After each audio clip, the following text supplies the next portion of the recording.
Today, I will show you how to get ludicrous amounts of levels in Bedwars. With this value strategy I will show today, you will be able to level up 50 Bedwars levels every hour. Now, you may ask, what are my qualifications to be able to tell you this? Well, as you can see, I'm clearly the highest ranking Bedwars player in the entire world. With that said, let's get started.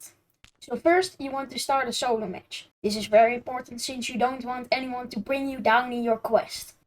Now that you have joined a solo match, the first order of business is to build a bed defense. This is essential because it means you have more time to gain Bedwars levels. For my bed defense, I'm going with the defense strategy that has been used for generations.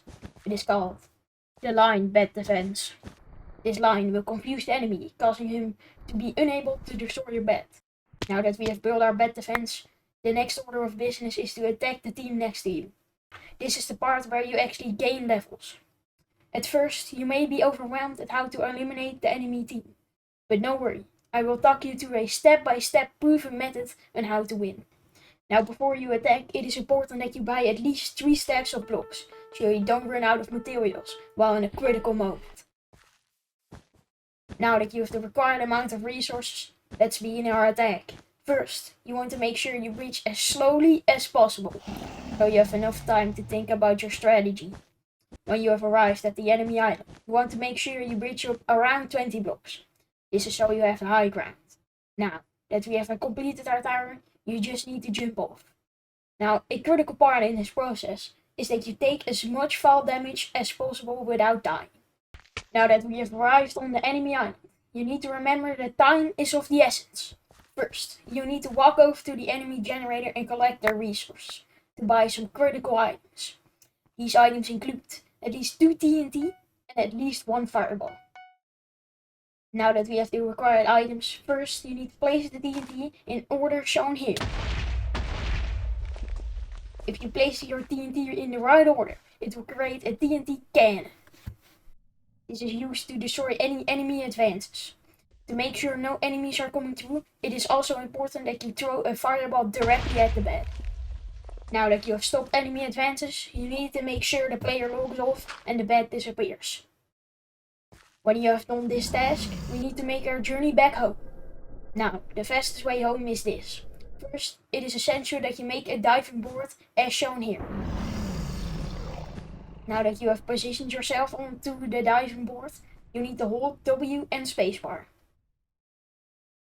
Now that we have completed our journey home, we can go to the next phase of the plan. To begin, we need to build a bridge to the diamond generator. This will make a fast route towards the enemy. After you have reached the diamond generator, make sure to also bridge towards the enemy base. This is again to make sure we can intercept the attacker fast. Now that we have constructed a bridge, we need to make a TNT cannon towards the enemy. Because of the knockback of the TNT, we arrived back home.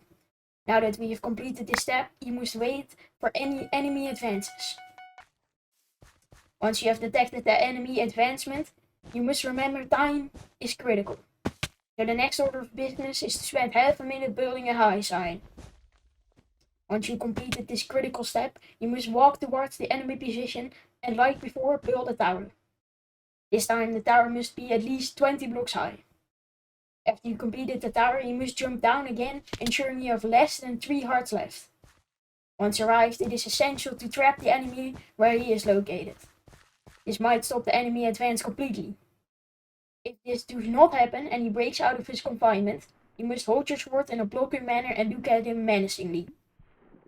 If he starts attacking you, remember, always face the enemy. A pro tip is to walk towards the void. While this is happening, you may be at risk to another team destroying your bed. If this has happened, like my case here, do not worry.